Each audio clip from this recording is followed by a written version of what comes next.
BSSB episode 74. For tonight, as always, we're going to sit here, shoot the shit, and we got a guest with us tonight. We got Mr. Stark County, Mr. All Ohio out of Glen Oak. Played some football at Glen Oak locally here, went on to Ohio State, had a successful career at that, and yeah, we have Mr. TJ Downey.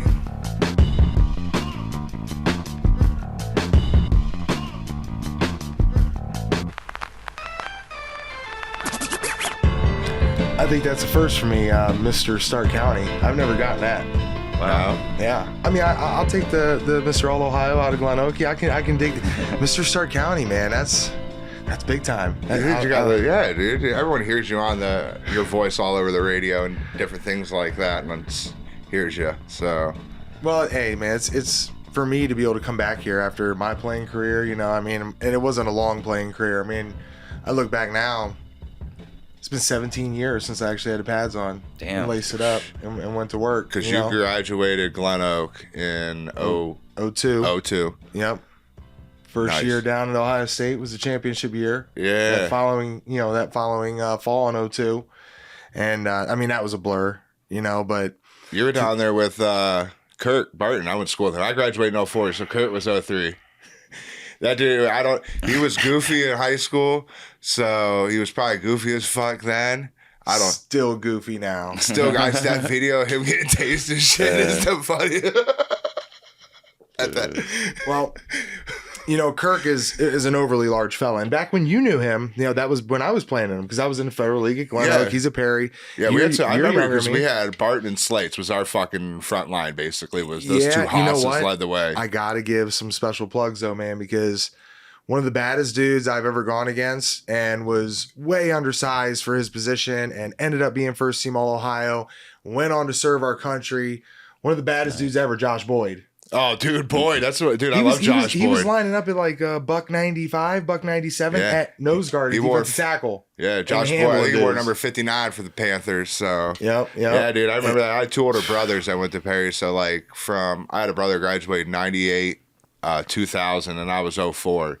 So a lot of those Perry guys, Boyd, BB, Croston, things like those guys. A lot of those guys I know real well. So. I can still remember BB played what, quarterback, tight end? What was that? He was tight end. Jimmy. Yeah, Jimmy BB. He's a beauty, man. Yeah. I love that dude. Yeah, because their quarterback then. Well, let's see. Who would they would have had Heinzer, I think, would have been running the ball. Miller. Heinzer was running around. I believe it was Matt Miller, and there was also was there a Dean, Scott Dean? Scott Dean? Yeah, Scott Dean, yeah. He played, I believe, that was my senior year, and Miller was my junior year. Now, I mean, for me, being when I was at Glen Oak and we were going against Perry, they always said that we play week 10. So whoever you play in week 10 is supposed to be your rival, right? Yeah, so every week 10, that's who we play. We play Glen Oak. We don't look at Perry as our rival. We didn't look at Glen Oak as our rival either. We're right next to North Canton. We were Jackson was our rival. We looked at it. 55th, or you could say, let's say Easton, maybe. Yeah. That splits us, right? Mm-hmm. We'll call it 55th. Yep. We're right next to each other. We can't stand each other. And we should be playing North Canton Hoover in week 10. You guys should be playing Jackson. Yes. Because you're both considered Massillon Jackson, Massillon Perry, and Massillon Washington, right? Mm-hmm. The three schools there. We'll get on Tigers a whole nother time, man. We could probably have a whole other episode about those guys. We're not talking about Tigers tonight, man. But I would think you guys in Jackson should play week 10. That's who we always hated more. We didn't give a fuck about, we liked Glen Oak. We didn't care about that. We just wanted to be Jackson. Everybody hates Jackson. Dude, fuck that. No, but it was cool when I actually I was gonna give a shameless plug to myself. I taught Kirk everything he knows, but he also came in and pushed me out of offensive tackle.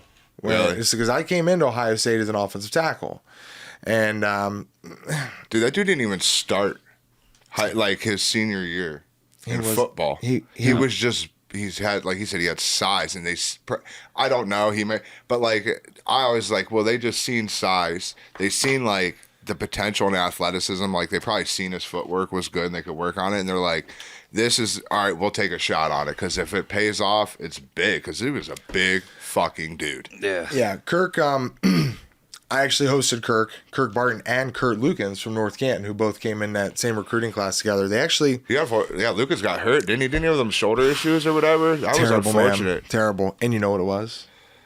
It was him playing middle linebacker in the Federal League for Hoover when he should have been playing safety, and he busted up his shoulder. Yeah. He busted up his shoulder playing middle linebacker, trying to tackle dudes like Heinzer and Jay Rohr and Dustin Fox and all these guys. And they call it actually, that recruiting class was the class that came in right after me. My recruiting class in 2002, which was headlined by Maurice Claret and Justin Zwick. Yeah. Mike DeAndre, a linebacker who never even played, got hurt.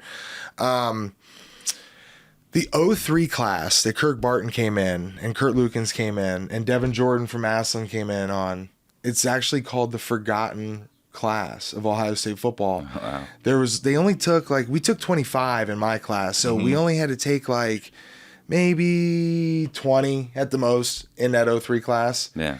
And I think only 5 or 6 of them ever graduated and played because Devin got hurt. Didn't he have problems or he did? I don't know exactly. I don't know. I'm talking about staying all the way through. So Devin and Kurt got hurt, but they graduated, they stayed on the team and helped and whatever and just were part of the team. There was like 14 or 15 dudes that all left, transferred out, or got kicked off the team. We had 3 dudes that got kicked off the team for, a certain field activities. Whatever. And it's called the Forgotten Class. But Kirk came in there, and here's the situation with Kirk, because I helped Jim Bowman, my offensive line and offensive coordinator coach at Ohio State, and Jim Tressel recruit him because they're like, naturally, hey, we're going to bring this kid down because, like you said, he's got size. He wasn't even all Federal League his senior year, and he was playing tight end. Now, when you're playing tight end in the wing T, you're essentially an extra offensive tackle, okay? Yeah, the fucking wing T, the most boring shit ever. But Kirk, as you mentioned, he had a frame that the coaches saw, and they kind of just said, man, this we could mold and shape this kid into an offensive tackle. And, the hardest thing for Perry guys when they go to college, Division I college, Perry offensive linemen, they've never pass protected before because they're running a wing T. That's true. They throw the ball maybe, 5-6 times a game? Yeah, that's it. You don't need to know how to pass protect at Perry. No. So when you get to a college and you're going to be pass protecting. Doing that drop step thing you guys got to do, that shuffle, that shit's so I try to do that all the time. That kick step shit or whatever. Yeah. Kick step, man. They don't know how to do that. It's a foreign concept to them. So it's a lot of learning to do when you're talking about coming into, I got to take on, I was watching the Penn State-Ohio State game the other day from my junior year, which Kirk got hurt in because the long snapper, we went up 3-0 out there in Happy Valley. Long snapper was from Indian Valley. Janae Hutton. Yeah. Janae, and he gets tossed into Kirk's leg, into the side of his leg, and Kirk busted up his knee, so he was out of the game. And insert next to me at right tackle now, a young Alex Boone. Oh shit! Who goes on to just be a wild man, multi-million dollar NFL career, and played in the Super Bowl against Ray Lewis, and they probably should have won if the lights didn't go out. But so Kirk comes in, and I hosted him on his recruiting trip, and my offensive line coach and Coach Tressel come to me and he said, "Hey, do you think we should offer this kid? He's a 2-star." Probably at best, 2-star prospect coming out of high school, a diamond in the rough, but a guy that they saw something in and they came to me and said, hey, would you vouch for him? Do you think he'll fit in? Would he be good? And I, the Stark County in me, the Federal League in me, and I knew that he would be coming in to compete against me. Yeah. And I vouched for him. And I said, yeah, I would take him. That shows a lot in you, though. Respectable. And ultimately, he did end up taking my spot. And that's but luckily, I got pushed down to guard, and I was able to find a way in there. And him and I started like 20, maybe 20. Were you guys beside each other on the same side, or? Yeah, we lived together. We were roommates. We had an apartment out in Hilliard, which Kirk and I just blended well. So he's a different dude. Yeah. Nothing wrong with that. He was a nice guy, though. That's what I say. He was a nice dude. Yeah. And he was just different. He does a great job now with his BuckeyesScoop.com. I don't know if you've had a chance to see it, but I did some stuff for him at one time, and he does a great job with it. Has a ton of followers. But Kirk, I think Kirk was just when he got his first taste of what it's like, 'cause it's different when you start at Ohio State compared to just being on a team, right?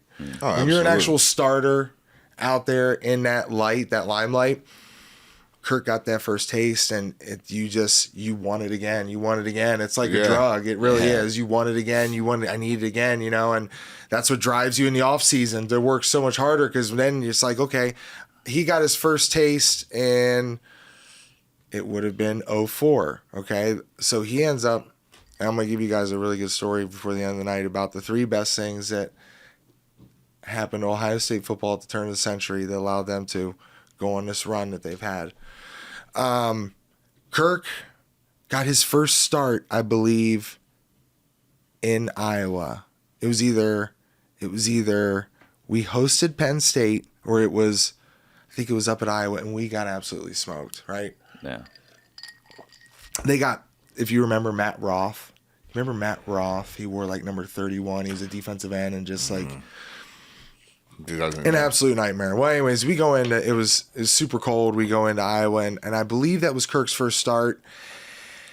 And I believe Troy Smith may have ended up getting his first start that game too. Or he came in, I think they put Troy Smith in halfway through the game for Justin, and the rest is history, right? Yeah.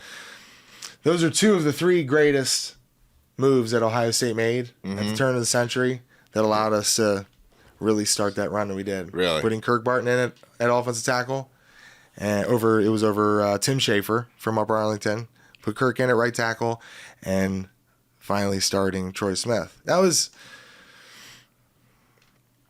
Troy got into some trouble, right? He finally, after he had gotten the job solidified, I think he gave Maurice some money in the offseason after it was after the Michigan game that year in 04, which was my first start at Ohio State. My first start in the Horseshoe, and I had started the Michigan State game in East Lansing maybe like 3 weeks before that. Okay. I had to battle.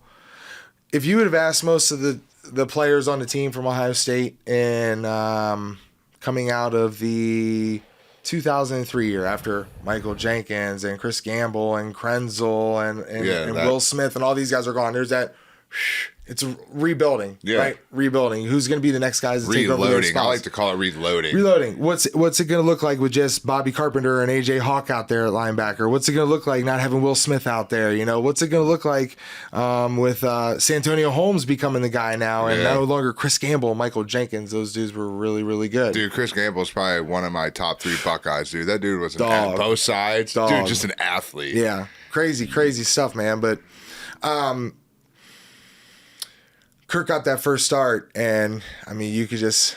And then you got your start, you were saying, and I got in East Lansing. Now it was kind of the Horseshoe against Michigan was your first home start. That was my first start in the Horseshoe in front of 106,000. Wow. And we were double-digit underdogs at our place because we're in that Would you say reloading? We were reloading. Recruit. We reload. It took us a full season in 04 to reload. Yeah. I mean, we went 8-4, and they were calling for Tress's head. Like, you don't go 8-4. I mean, you go 8-4 at most places. They're like, wow, we ended up winning the Alamo Bowl, and that was my first bowl start. And remember, Troy Smith couldn't play in that game because of whatever. I think he gave Maurice some money or something because Maurice was in a bad way. Yeah. And it was a violation, and so Justin Zwick played that game in the Alamo Bowl in 04. Yeah. And we went out there, and we beat Oklahoma State. They had Les Miles at the time coaching them.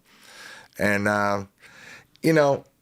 it was always a glaring difference between Justin and Troy. I mean, absolutely. Like, and the dual threat was just in at that time, and Troy was such a leader, and that was the other biggest. I mean, dual threat, like you were saying, dual threat was new, so a lot of like people didn't figure out how to defensively scheme against it. It was like you had your Michael Vick back, like you had your couple here and there that might have did something, but. Yeah.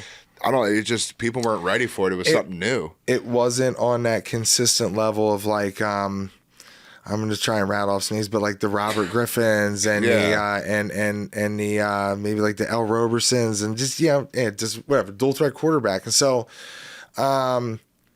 we went up to in 04. We went up to Northwestern. and we got beat in triple OT. Oh yeah, I remember that.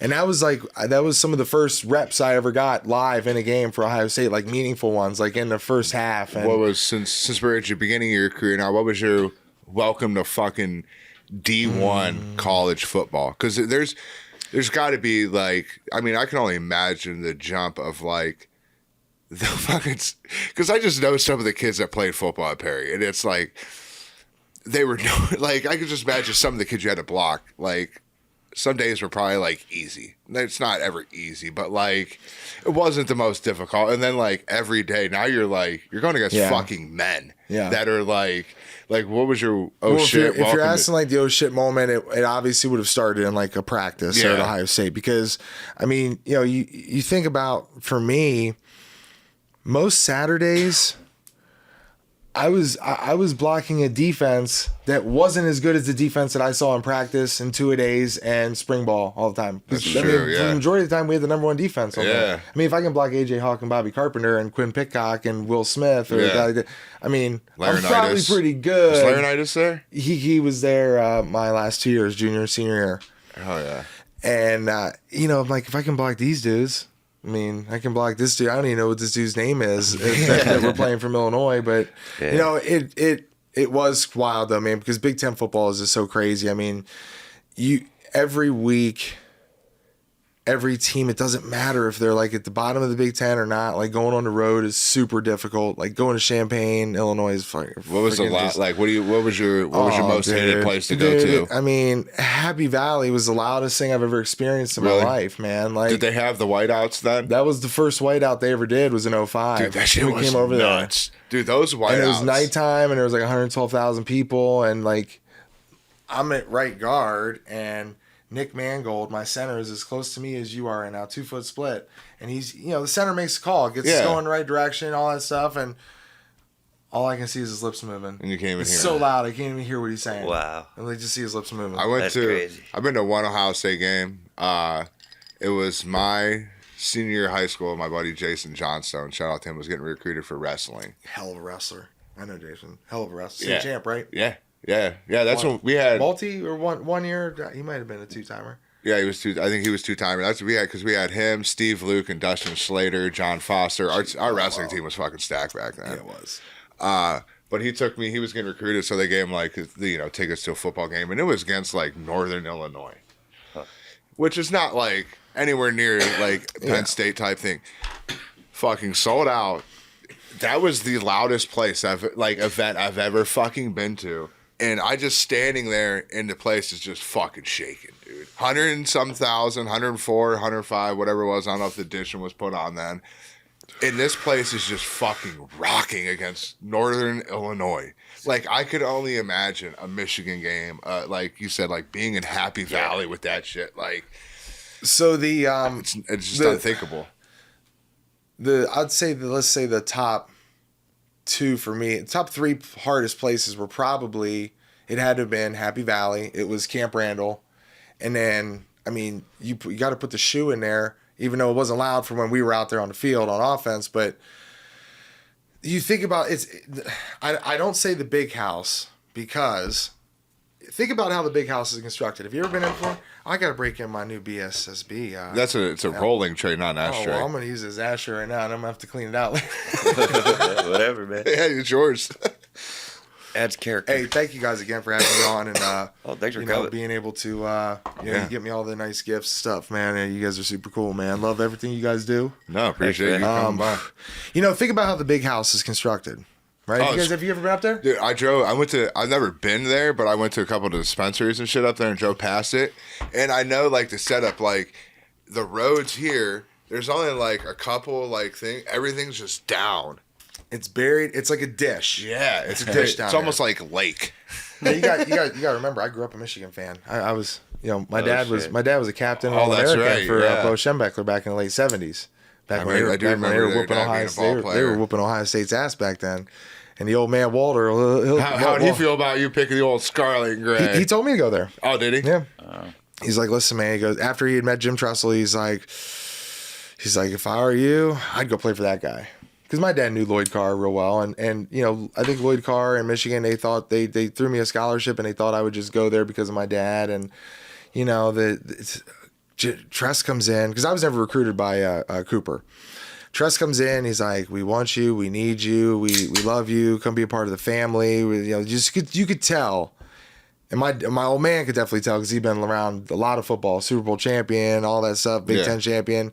He's like, if I were you, I'd go play for this guy, man. You can tell this guy's different. Tress is different. I've never met anybody like him in my life. Right now, my dad, my dad also said, you know, if you want to cut your own path and like never have anybody say that, oh, you just played because you're a legacy, your daddy played there. He's like, what better place to do that than Ohio State? Yeah, that's true. So you're like selling to like your moment that you knew you wanted to go to Ohio State is like when you met Tressel, or was it something that you went down there and experienced on? Like who hosted you? So when you went down, Alex Stepanovich. Okay, Alex Stepanovich, who was I believe he might have been a state champion. He was in the state championship for wrestling. Yeah, he was a badass heavyweight wrestler out of I want to say Brecksville. Alex is a bad dude. And starting center for the 2002 national championship team. Yeah. And them boys, they handled them boys up front for Miami. 51 dudes off. Dude, that was 51 dudes from that game, and the starting both sides were 51 dudes were drafted to the NFL. Yeah, it was. Yeah, that game was loaded with people. It was one of one of the worst injuries I've ever seen in that game. Ooh. But that game was fucking wild. Dude, I was overtime. I was all the way over on the opposite sideline because it happened over on Miami sideline. Yeah. And when Will hit his knee, you could hear it sound like a shotgun blast went off in the fucking stadium or down on the field at least. You could hear all three of those ligaments. We'll play the video so you guys will see it. Right, 1, 2, gruesome. Hold on, I'll give you this. This is a gruesome warning. Just to let you guys know. Yeah. All three ligaments. Yep. 1, 2, 3. Dorsey setting up a screen. They bust up the screen. I mean, they bust up everything. Will Allen coming like a... trainers are on the field in a hurry for Miami. McGahee is down. Yeah, this is a real serious hit Will Allen put on Willis McGahee. Hit him low, and they're looking at his left leg right now. With two big shots, one on Winslow, and then this one. Oh, my goodness. Oh, Lord. That is a serious knee injury for Willis McGahee. Yep. Oh, that one was bad. But yeah, I remember that distinctly, dude. There's two injuries. I remember that and that Louisville basketball player. Oh, and the bone came out. Yeah, those are the two like college injuries I'll never forget seeing. It like I've seen that shit live. So when you go to the big house, play up there, all the sound and energy from 110,000. I think we had 108 or 109, something like that when we played him up there in my junior year. It was the best game I ever played. I was offensive lineman of the game. Hell yeah. And all the sound from all those people travels out because it's down in a dish. Yeah, I got you. Think about Happy Valley, the Horseshoe, yeah, Camp Randall, all straight up, all that sound just boom hits. And just stays there. Boom, goes right down onto the field. Bounces back. So when defenses came into the Horseshoe, because, you know, we get down in Columbus. Our you know, whether it's the student section in VRCO, you still got a lot of old timers that come to the games that have had tickets since. I mean, there's still probably a couple Woody Hayes or Earl Bruce's out there that are still going. Yeah. They don't like people always standing up down in like the A deck and double A deck. It's like, okay, listen, you came to a football game for 2 to 3 hours. Fucking stand up and cheer. You know, just get it. Sit down when we're on offense because we like that. And unless we score. Yeah, be quiet. You know? Other than that, cheer after a great play. But I would hate to have to be a defense that came into the Horseshoe or an offense that came into the Horseshoe. But going to Happy Valley was the worst. Camp Randall was really bad. Iowa was tough, dude. Kinnick Stadium was tough. You know, and they got those pink. Do you know the whole story about the pink locker room, right? No. This is wild. Is this the worst locker room that you've had? Without a doubt. It trips you out. So back whenever maybe like Hayden Fry or whoever, somebody they did this study with these psychologists that said when you stare at the color pink long enough, you become subdued and relaxed and calm. It's the color pink, right? I can stare at that camera right there. I'd probably start, you know. Yeah. Yeah. I didn't. So they painted, and it is everything up until the toilet paper in the bathroom.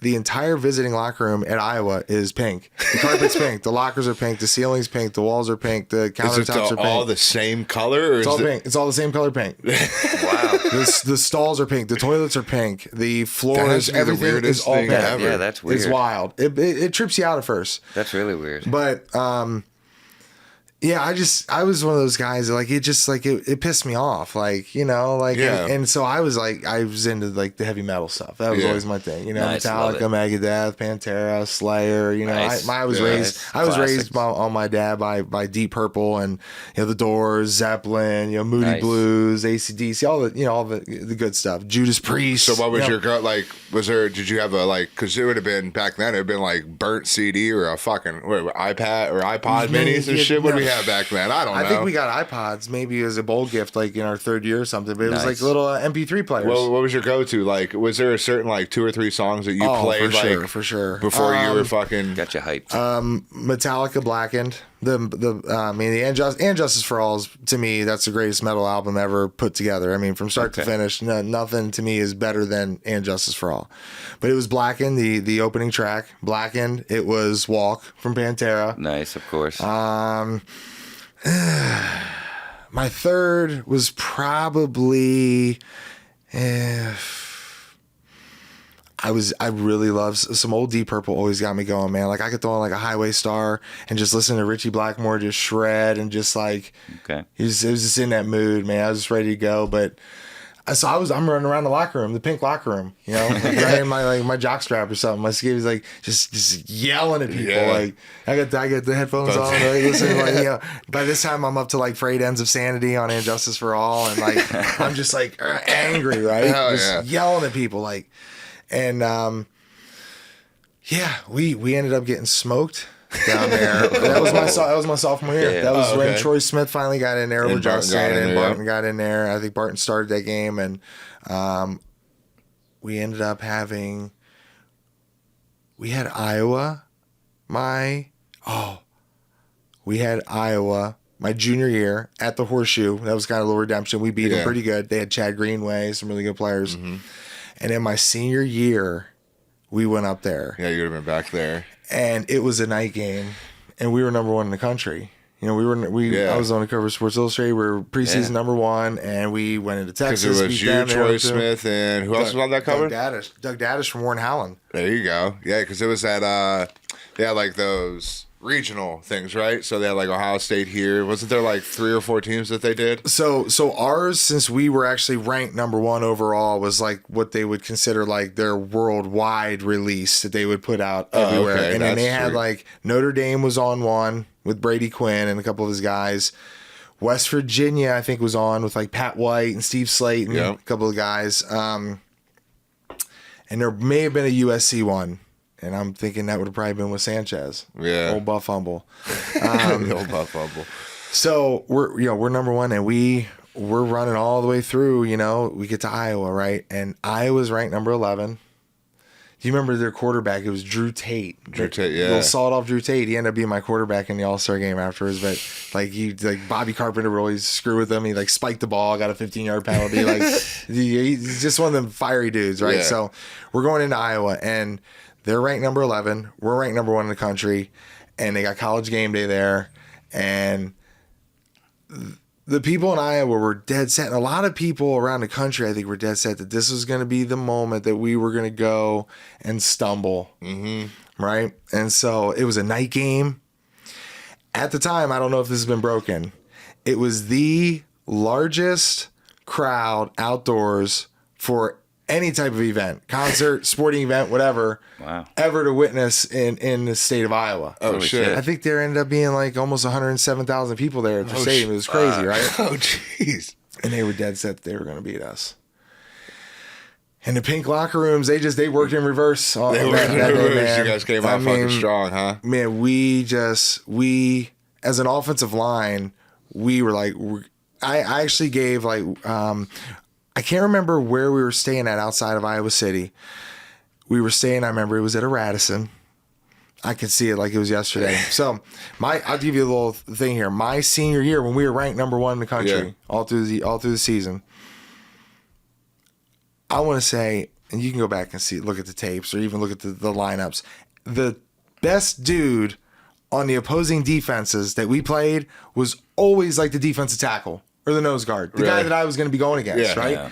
And I looked at the way I trained in the offseason going into my senior year was like, dude, I want all, like, give me your best. Give it to me, yeah. Like, and let's not wait. Like, I want it right now. Like, we went down to Texas and then Frank Oakham, he was one of the best. Like, give me your best right now. I'm ready to go. You're also trying to prove your worth to go to the next level as well. So you go get little bit of that, although it didn't work very well for me. But no, I wanted to be an All-American. Yeah. I was like, you know what? And I probably, I haven't really said this on microphone before, but a lot of people thought that I was voted captain.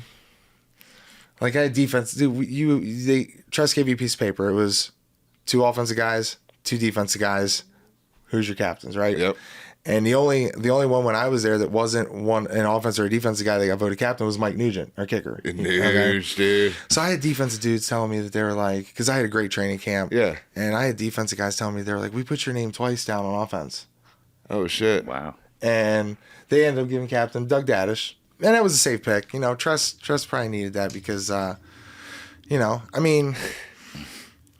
Trust like certain guys. He wanted guys that got 4.0s, or they had one girlfriend, they were in bed by 10 o'clock, and they went to church on Sunday, and I didn't really do any of those. Yeah. So, but I was the type of guy. I was an enforcer on the field. I didn't have the best technique. I wasn't the best offensive lineman out there. At any time, but I knew I was smart. I had it up here, and I trained hard to get my physical abilities up. Some dudes are just natural, like big legs, could squat 650. Like, I had to work hard at it.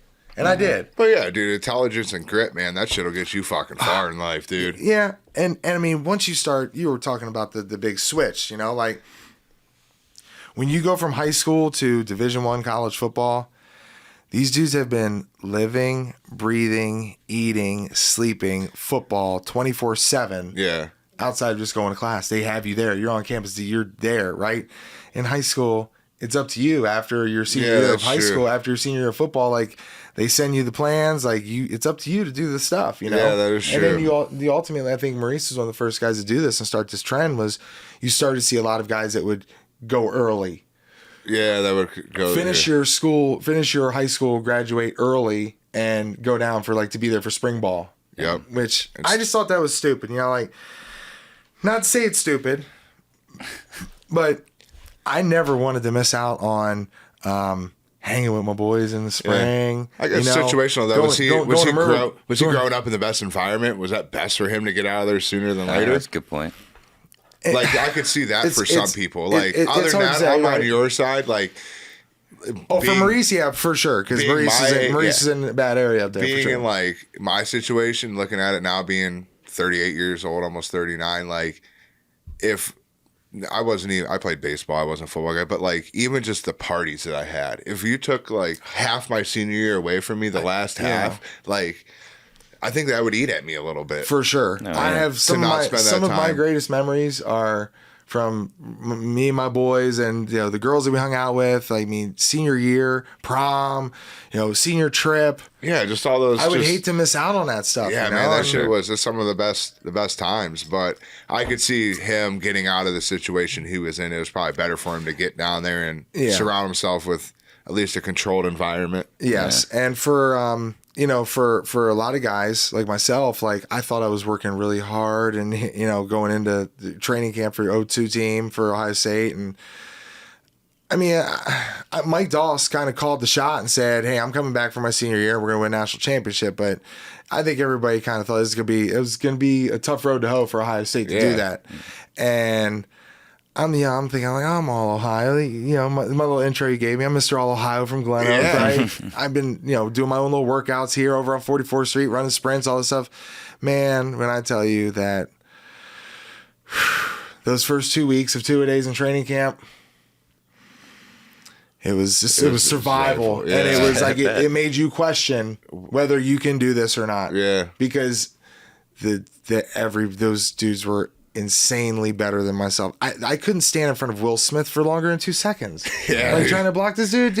Him, Kenny Peterson, Tim Anderson, Matt Wilhelm, hell, Mike Doss, Donnie Peterson. I mean, these dudes, David Thompson, and in there, Simon Fraser, they just let you know, in there, it's him, Peterson, and Doss. There's 3 Canton guys representing in that statement nice. that he just said. For people that aren't aware, Nice. Mike Doss, Kenny Peterson, you got TJ here, all 3 out of Canton area, 2 out of McKinley, with you out of Glen Oak, which is awesome. It shows you a lot about Stark County fucking football and sports. And I had never met Kenny before that. You know, I'd always heard the legends of them. Like when we were at Glen Oak, like we wanted to be like the 97 and 98 McKinley teams. You know, absolutely. Like, and in 01, my junior year, we had a chance to do that. And we unfortunately lost in the first round of the playoffs. Started a little slow the Glen Oak way, you know, underachieving culture, all that stuff.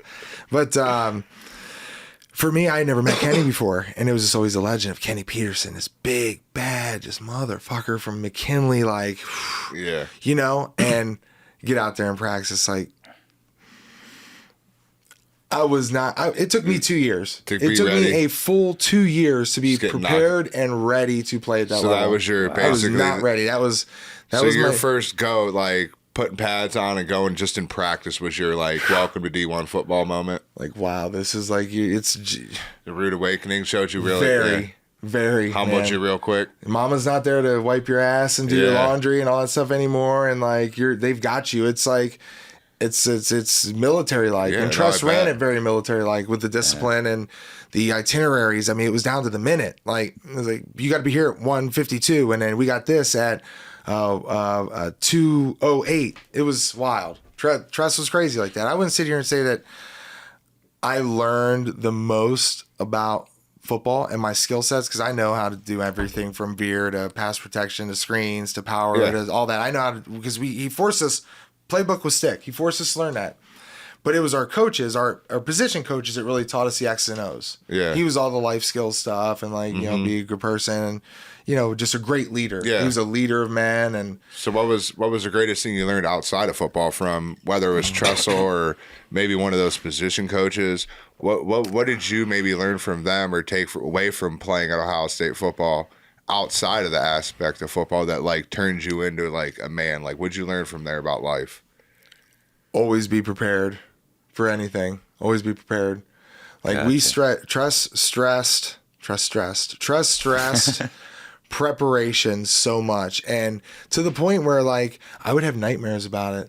Like I'd wake up in the middle of the night having this nightmare like the game has already started, and I'm still like trying to get to the stadium. And I'm not even taped up yet, and I don't have my uniforms on, and it's like middle of the second quarter, right?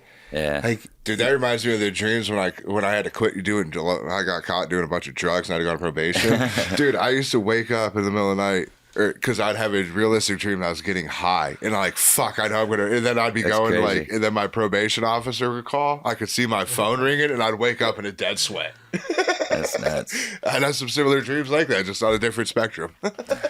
So I think like that was that. I felt that was like the preparation thing. Like and we always knew like we always felt so. We were so confident, especially after 04. I mean, there was you have to figure out the right mix of dudes. It took them trying a handful of different linemen to figure out that man, TJ Downing and Kirk Barton on the right side at right guard and right tackle. That could be the best duo in Division I college football because we just work so well together. And again, I told you, him and I live together, and him and I, like, you said it. I mean, Kirk's Kirk. Kirk's a little different, all right. And I've had plenty of people tell me that. And Kirk will sit here and say, "Geez, CJ, you're the foulest person I've ever met in my life." Because some of the things that I put him around, but I take a lot of pride in knowing that I kind of helped Kirk along a lot. Like I think Kirk learned as much from me and I learned a lot from him. But yeah, probably that off-field bond that you guys had and being able to almost in those loud situations, how you're going back to earlier where you couldn't even hear your center talk, maybe just that bond that you and Kurt had, you didn't have to talk because you had that bond on the field, but you also had that same like great bond off the field as well. So you guys almost just vibed on that right side where it's like, didn't matter how loud, what you guys were facing, you guys just kind of like went at it together. Yeah. So Crown Royal, Patron, those were our go-tos. Him and I. Now Kirk also worked for a place, it was called Hill Distributing. And they handled a lot of the import export beers that were coming in. Your Pacificos, your Tecates, your Labatt's, your Red Stripes, your Coronas. Yeah. And so Kirk worked there on the dock, tossing these things. Yeah. So if there was, in a case of one of those beers that was coming in, if there was one beer that was broken or one bottle that was broken, you had to discard the whole case. Because if, you don't know, glass will make you hurt, whatever. Absolutely. They You discard the would whole case. happily discard So that. Kirk's like, well, he's got this little S10, right? This little maroon S10. I think he may have had that up there at school. he did. That little maroon S10 he had, right?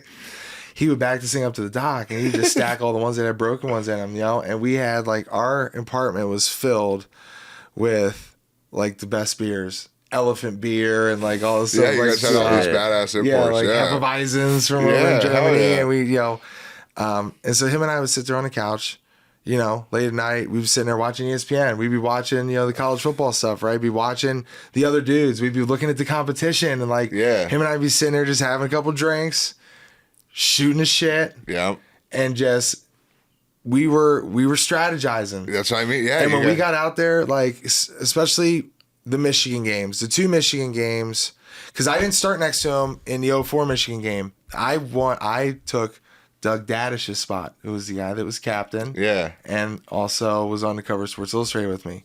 I finally won the job. It took me all of 04.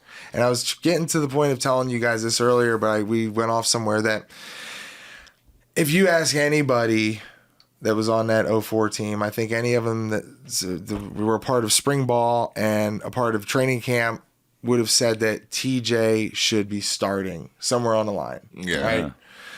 And I wasn't. And unfortunately, that was my own fault. I got into Tress's doghouse, and I had to work my way out of it. And maybe this is his way of saying, okay, we're going to give you limited reps here. You got to prove yourself. You got to show us we can trust you. Yep. Coaches, that's the biggest word, trust. Coach, these guys are making, think about the salaries they're making. Absolutely. Yeah. They are not going to put you out there unless they can trust you to get the job done.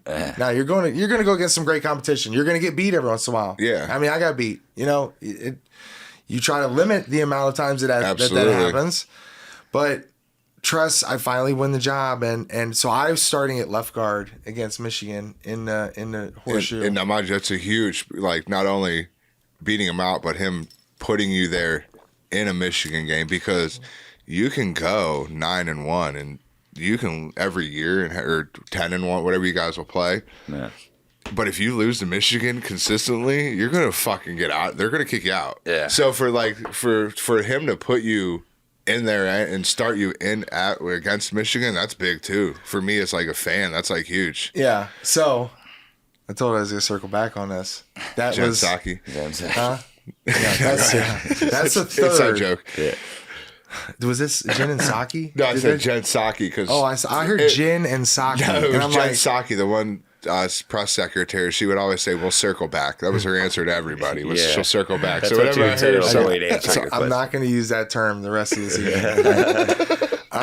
That was the third best move that Ohio State made at the turn of the century. Hell yeah, to get us on that run was getting me in. So, and I don't even know if it was. I'm sure it was probably talked about with Tress, but it actually was me because we had gone up to. So we had lost to Northwestern, Triple OT, got smoked by Iowa. I believe we lost to Wisconsin. Shit, Mike Nugent had to kick a 55-yard field goal in the horseshoe against Marshall. With 3 seconds left. Think about the pressure of that. And that just shows to show you, greatest kicker of all time. Dude, Nuge. And I saved his life one time. I saved your life, Nuge. Don't ever forget that. He almost died, and I saved his life. He would have been dead. And the hand of God brought him and saved him. Hell yeah. Damn. That's probably some wild stories. Yeah. So we went to Purdue in West Lafayette, and Kyle Orton didn't start the game. He was injured, and I think it was a young Curtis Painter, right? So we go up there, and I wasn't starting, and we're we've got 3 losses on the season. The coaches are finally starting to feel the heat, right? Yeah. And I'm over here like, just give me my fucking chance. Give Yeah. me my I'm ready. Yeah. I'm prepared. I'm ready. And so I get a series or 2 in the first half, and we had some little production off it, but we go into halftime and we're down like 24-7 maybe. I don't know. We're down by at least 2 or 3 scores. And Jim Bowman says, TJ, you're in there left guard second half in front of our entire offense. It's like, okay, that's something you don't see happen a whole lot, where you're going to make a starter switch at halftime and just explain it in front of the whole team, right? Yeah. Or put it out there, right? TJ, you're in there left guard second half, right? And everybody's looking like, ooh, shit, yeah. Oh, right? Like, this is TJ's opportunity. Yeah. But we're losing, you know? So, hey, you're throwing me into a situation, right? Yeah. Man, if I tell you, I went out there and played, like, in the zone. Fucking From killed offensive guard. Now, it's hard to do that from offensive guard. It's hard to impact to a point where literally we came back and took the lead off of a lot of shit that I did. Yeah. I pulled around on a Teddy Ginn reverse and took out 2 dudes. I was going to say, there's... Lay them out. Guard flat, pulls, a lot of that outside to lead the way for some of those runs. I was in the zone again. I was prepared. I was ready for the moment. I've been, like, fighting for this all season long. Like, you know, for me, like, I probably should have had a couple more starts. Whatever. But I found that they gave me my opportunity, right? And we come back, and we're winning, and it's like 1:30 left in the game. And they fucking put Kyle Orton in the game. He didn't play the entire game. He was supposed to be injured. Yeah. And they put in fucking Kyle Orton. He went on to be a pro. Yeah. He was good. Okay. And he drives him 88 yards down the field for the game-winning touchdown. Fuck. After I just come in and I'm like, had the most amazing... I'm in the zone, man. Yeah. And we lose. I'm in the locker room just crying, right? Because I gave everything I freaking had, man. Absolutely. Everything inside me. I laid it all out. And so obviously that's Saturday. Sunday is now Michigan week. And so there's all these different things you do, right, for Michigan week. And that Sunday we have the band come in. We march with them. We have a dinner, all this stuff. And so I go in before we go out for a walk through Jim Bowman's office, my offensive coordinator and offensive line coach. And I said, Coach, you got a second? He's like, yeah, I want him. What's going on? What's on your mind? So, well, Coach. And I used to have this problem back in the day, like when I was younger, like when you like talk to an authority figure, like you throw it well up, you get a little tight, right? For sure, absolutely. This is the moment my balls dropped at Ohio State, right? Yeah. Okay. I went in there and my throat wasn't well enough. You like that, right? Yeah. You have a balls dropping moment here. Yeah, I like it. So I go in there, I'm like, well, Coach, you know what? I think I've earned the right to start this week. When I'm in the game, the offense runs better. Guys respond to me. The energy's different. There's a different attitude. I said, I've earned this right to start. And I said, I think that you put me in there. I promise I won't let you down, Coach. Yeah. You know that I know what I'm doing now. I'm you know that I should be playing. I should be starting. And he looked at me and said, is that it? Is that all? Fuck. Yeah. I'm like, yeah. He's like, all right. You're ready. We're gonna be out on the field in 15 minutes. See you out there, right? And he had this little microphone. He had a microphone here, and this little, we called it his ass phone. The speaker was like on his belt up, coming off his ass. Okay. And like drooped right over his fucking asshole, right? And so we're walking out there, and it's we're going to walk through. We always started practice with walk through, and 1-0 on the ball, 1-0 on the ball. And like a couple seconds go by, he's like, TJ, get in there left guard. And that was your... And that was the moment, like, cause, Doug was trotting out there to, go to left guard. When he said 1-0 on the ball. Like, I started the second half. There was nobody that said, hey, he started that game against Purdue. Who's going to be the starter this week? No, there was nothing that was said. And I don't know if I wouldn't have ever went in there and said that to him if he would have done that. Yeah, for sure. I've never asked him that, and I need to one day. Yeah. And I don't know if he ran it by Tress. Or if that was I would have to think so. You would think. I don't know how the team ran that way. You would know better. The offensive coordinator and Tress, they were hand in hand, right? Yeah. So, yeah, he says, it's like the little 3-second pause. 1-0's running out there. I felt bad because my dude was running out there too. Like, and he's like, it's awkward. Yeah. And TJ, get in there, left guard. And that was again like the locker room at Purdue. Everyone's like, ooh. It's fucking Michigan week. Ooh. They're starting a new dude on the TJ's getting a shot Michigan week, right? Dad's All-American from Michigan. Like, this is a big deal, right? And I think I remember seeing write-ups around here about it. Yeah, man. In the paper. And so, we were double-digit underdog in our own place against Michigan. They were cruising with Braylon and them dudes. And we whooped their fucking ass. Nice. Oh, dude, we owned Michigan. We, in 04. So do you have what? You have 4 goals? You have 3 or 4? You have 4? You have 4.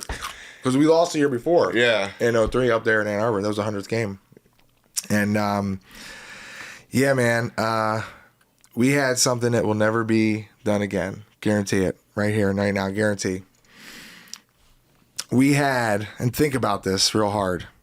Dude, they've rolled Michigan so many years in a row. So the 04 was when we started that stretch of like, I think almost 14 wins in a row. Yeah. Or when Trust got fired, we lost the fiscal year, but it was like absurd. It was like 17 out of 18 years. Yeah. And we had scoring drives in that game. My first start in the Horseshoe, we had scoring drives of 99 and 97 yards. Think about insane. that. We started on our 1-yard line and drove it all the way down the field on them. Then we came back a quarter later, started on our own 3-yard line and drove it all the way down the field on them. If you're Michigan and you're the punter, the punt team, you're the defense, you think, okay, well, cool, we got them pinned back. Yeah. We'll get out of this, right? They did their job, yep. Yeah. We drove. I don't think you'll ever see that done again. No. Scoring drives of 99 and 97 yards. No, that's insane to see crazy. that in one game. Yeah. In one game. It's wild. There's a lot of teams that don't even have 199 scoring yard drive all year long. Or a couple years.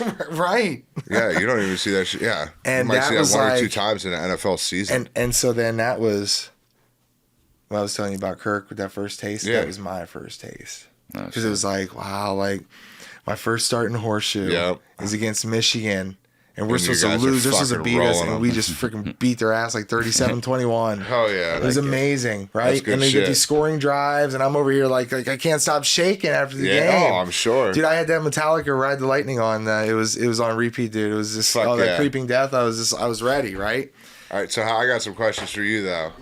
Well, I got a question I want to ask. Go ahead. Because I'm curious we'll go back about. on now. And you kind of brought it up off camera earlier, but how do you feel about the players getting paid now? I mean, you always knew it was going to kind of trend that way. I mean, I was kind of telling you guys before we jump back on here that, when we played Florida in a national championship game, my last game as a Buckeye, and we got absolutely roasted. Now, a lot of factors we can talk about played into that. 51 days off after beating Michigan in the game of the century. Yeah. You're not the same person. You're not the same player 51 days later. No. You can't do it. And, Troy was out there on the bank of circuit with the Heisman, and just, Justin was running a lot of the reps at QB and bowl practice. We were just off, right? It was a perfect storm. It was kind of like us beating the Hurricanes. Yeah. Nobody gave us a chance against them. Yep. Nobody gave Florida a chance against us, and they got us, right? Fuck you, Urban Meyer. For me, we were at media day, and I had these people come up and ask me, they're like, hey, do you think college athletes should get paid? And I'm like, yeah.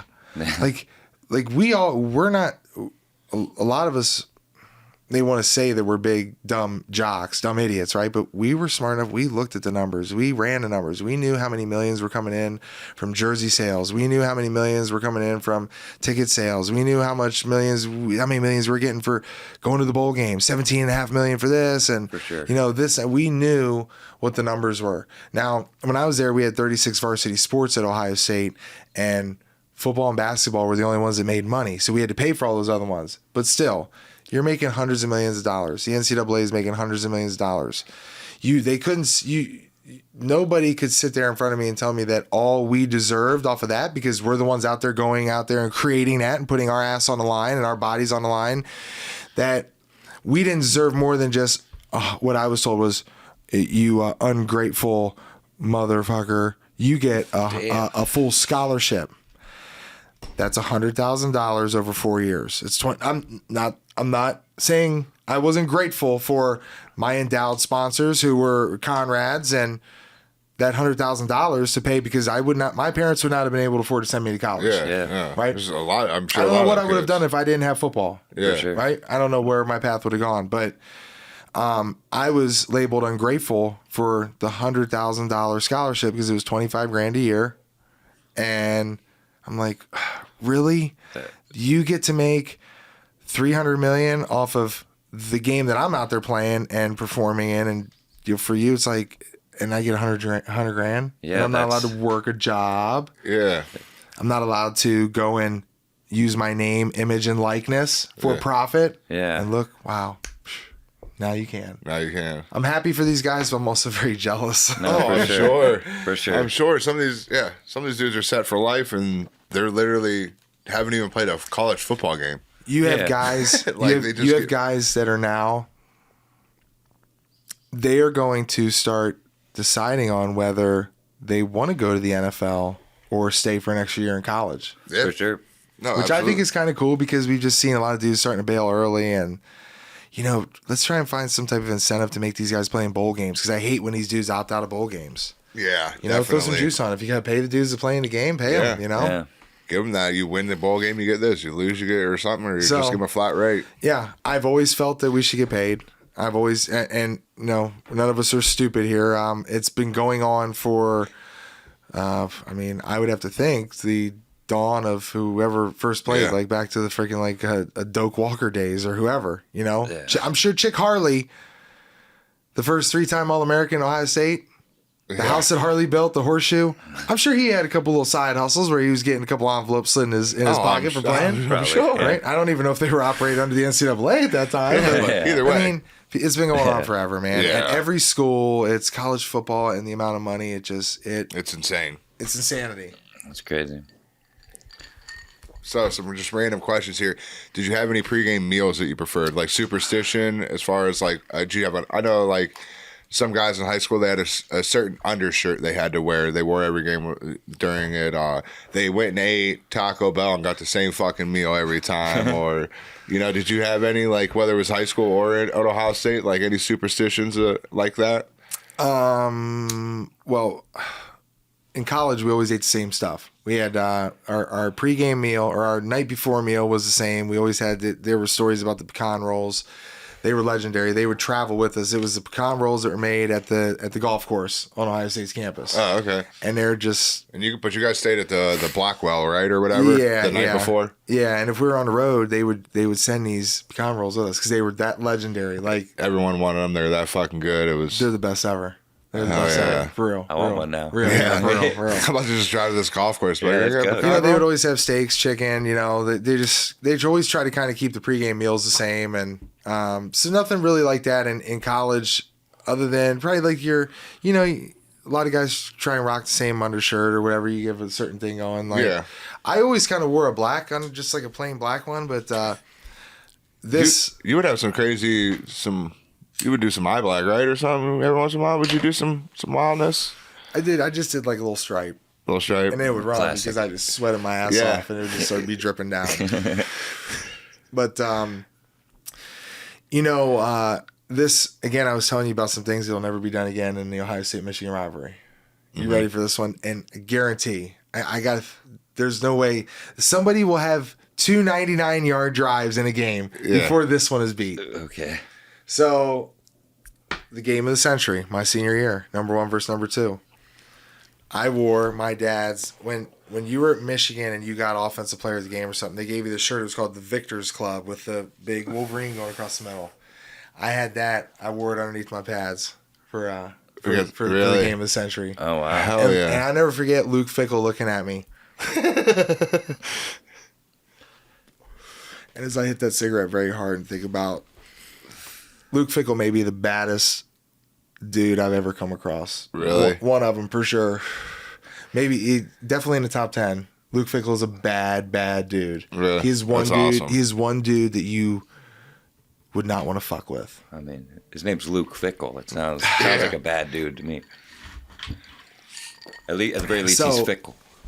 Luke looks at me as I put this. I got this my undershirt on, you know, and I'm just walking around the locker room, got my pants on, everything taped up, shoes, all that, you know, and just waiting to put my pads on before we go out, right?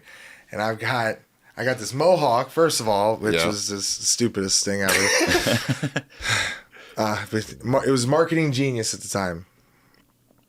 And I come around the corner and I got this Victor's Club undershirt on, and I just never forget Luke Fickle looking at me.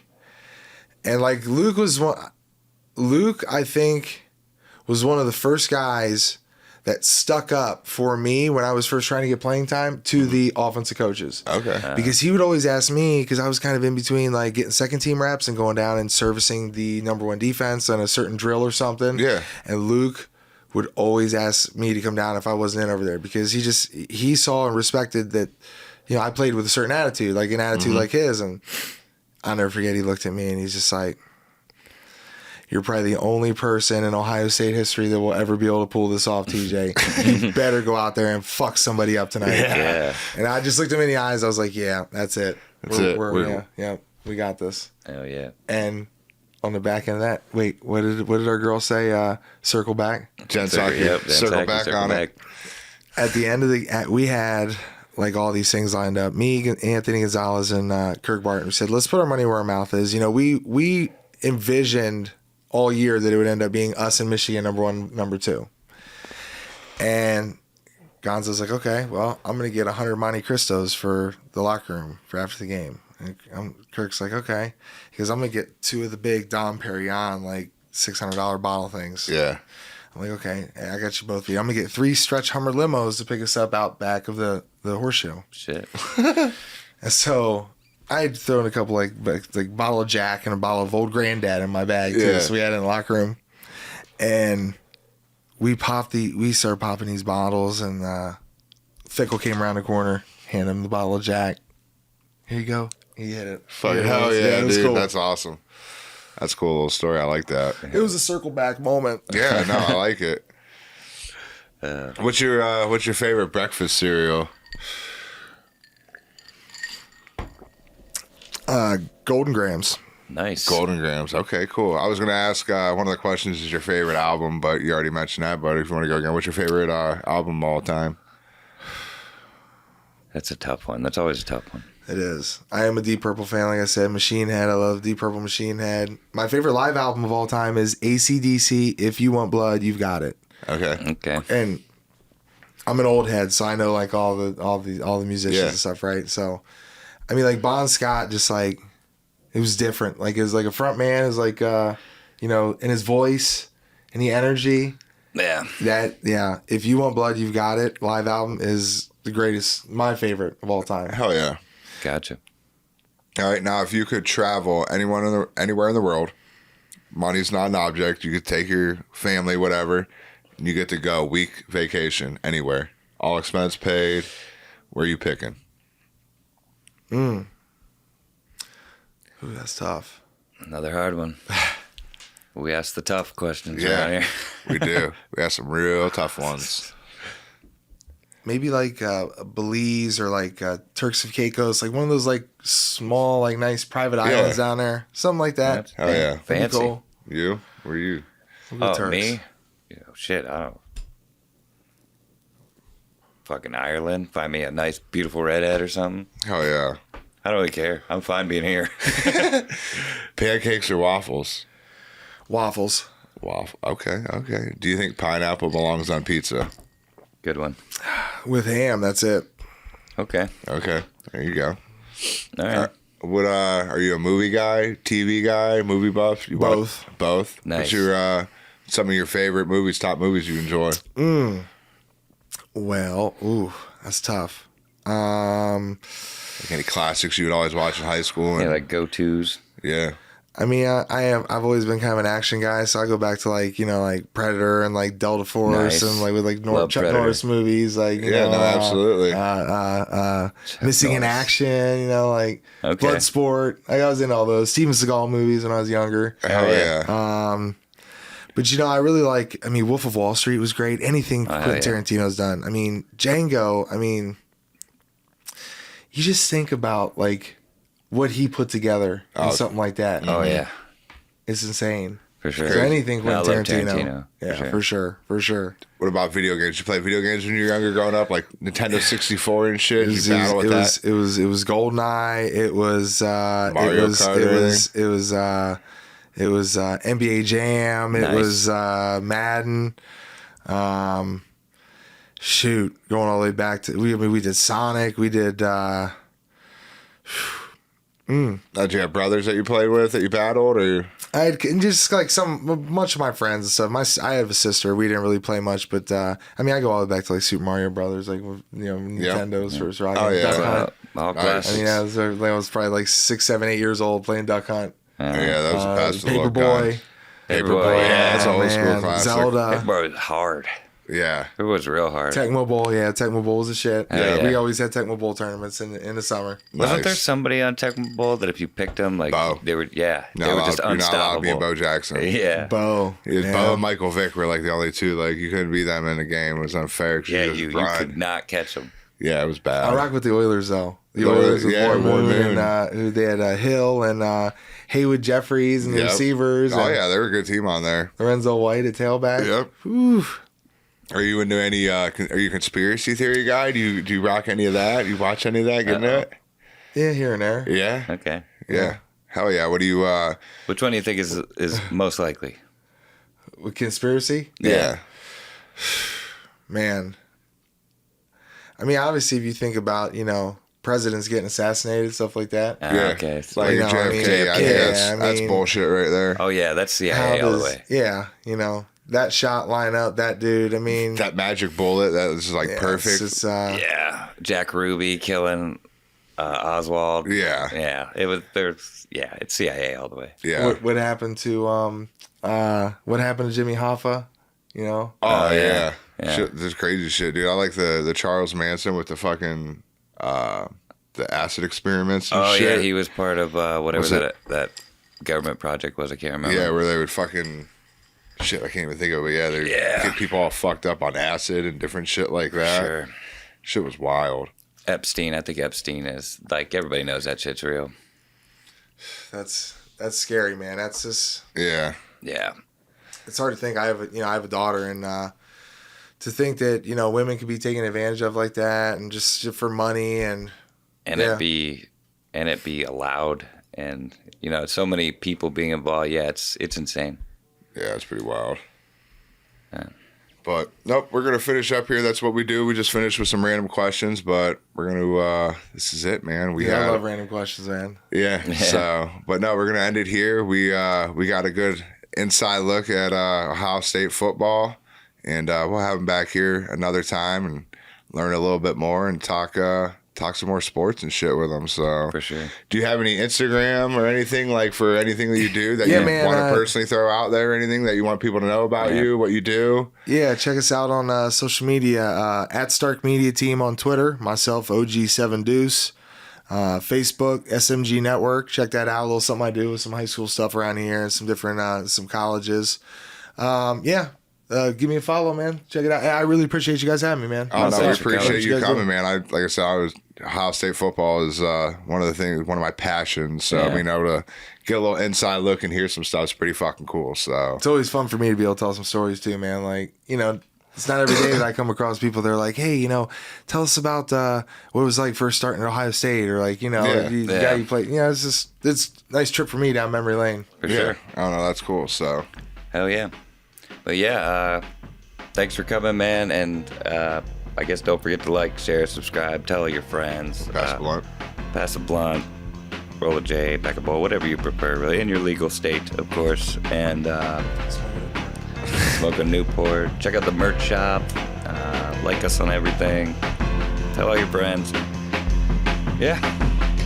Till next time. Later.